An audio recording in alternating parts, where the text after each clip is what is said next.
المغربي.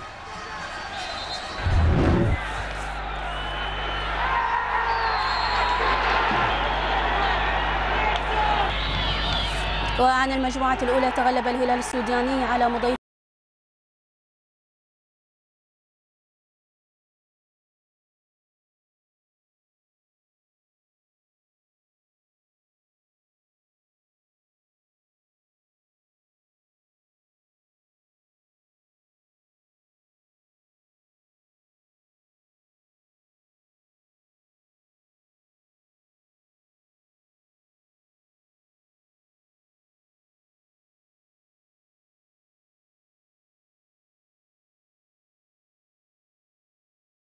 في الاتحاد الليبي ب2-1.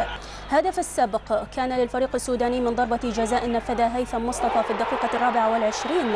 أما في الدقيقة 65 فقد تمكن علي خليفة رحومة من منح التعادل لأصحاب الأرض.